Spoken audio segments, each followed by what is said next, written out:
Hello മച്ചന്മാരെ, അപ്പോൾ ഇന്ന് 2025 ആഗസ്റ്റ് 15 ഇന്ത്യക്ക് സ്വാതന്ത്ര്യം കിട്ടിയിട്ട് 78 വർഷങ്ങൾ പിന്നിടുകയാണ്. അങ്ങനെ ഇക്കൊല്ലത്തെ സ്വാതന്ത്ര്യദിനം മഴ കൊണ്ടുപോയി അടുത്ത ഒരു 2018 ആവർത്തിക്കുന്നു വിചാരിച്ചുകൊണ്ട് തന്നെയാണ് ഞാൻ ഇന്ന് രാവിലെ എണീറ്റത്. പക്ഷേ എത്ര മഴ പെയ്താലും ഞങ്ങൾ തോറ്റു കൊടുക്കാൻ തയ്യാറായിരുന്നില്ല. നമ്മൾ ഇന്ത്യക്കാർ ഇന്നത്തെ ദിവസം എന്ത് മഴയുണ്ടെങ്കിലും സ്വാതന്ത്ര്യദിനം പതാക ഉയർത്തി ആഘോഷിക്കുക തന്നെ ചെയ്യും. ചെറിയ രീതിയിൽ ഇന്നലെ മഴയുണ്ടായിരുന്നെങ്കിലും കൊടി ഉയർത്താനുള്ള എല്ലാ പരിപാടികളും തലേദിവസം തന്നെ ഞങ്ങൾ ചെയ്തു വെച്ചു.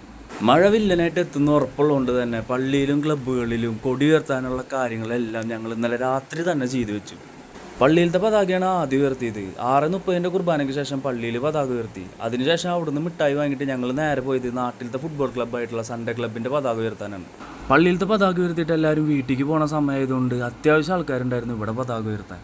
അങ്ങനെ പതാക ഉയർത്തി ജനഗണമനയൊക്കെ പാടി എല്ലാവരും പായസം കൊടുക്കുന്നിടത്തേക്ക് പോയി.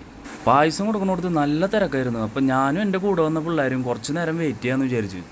നല്ല അടിപൊളി ഗോതമ്പ് പായസമാണ് ഇവിടുത്തെ ചേട്ടന്മാർ കൊടുത്തത്. പായസത്തിന് പുറമെ വന്ന എല്ലാവർക്കും അവർ കൊടികളും കൊടുക്കണ്ടായിട്ടാണ്. അങ്ങനെ തിരക്കൊക്കെ ഒന്ന് ഒതുങ്ങിയപ്പോൾ ഞാനും വാങ്ങിയൊരു ഗ്ലാസ് പായസം. നല്ല അടിപൊളി ടേസ്റ്റ് ആയിരുന്നു കേട്ടോ. സ്വാതന്ത്ര്യദിനത്തോടനുബന്ധിച്ചിട്ടുള്ള ഫോട്ടോസുകളും സന്ദേശങ്ങളും കൂടി ഇവർ പ്രദർശിപ്പിച്ചിട്ടുണ്ടായിരുന്നു. നാട്ടിൽ പതാക ഉയർത്തിയതിൽ വെച്ചിട്ട് ഏറ്റവും സെറ്റപ്പായിട്ട് ഉയർത്തിയത് ഇവർ തന്നെയായിരുന്നു കേട്ടോ. അങ്ങനെ ഇവിടുത്തെ പതാക ഉയർത്തൽ കഴിഞ്ഞിട്ട് ഞങ്ങൾ നേരെ പോയത് ഞങ്ങളുടെ ക്ലബ്ബിലത്തെ പതാക ഉയർത്താനാണ്. എല്ലാ കൊല്ലവും നാട്ടിലെ പതാക ഉയർത്തൽ പരിപാടികളൊക്കെ കഴിഞ്ഞ് കഴിഞ്ഞാൽ മറ്റു സ്ഥലങ്ങളിൽ പോയിട്ട് പതാക ഉയർത്തലും പായസം കുടിക്കലും ഒരു പതിവായിരുന്നു. ഇക്കൊല്ലം മഴ ആയതുകൊണ്ട് തന്നെ എല്ലാവരും വീടുകളിലേക്ക് പോകാൻ തീരുമാനിച്ചു. അപ്പം എൻ്റെ എല്ലാ സുഹൃത്തുക്കൾക്കും സ്വാതന്ത്ര്യദിന ആശംസകൾ.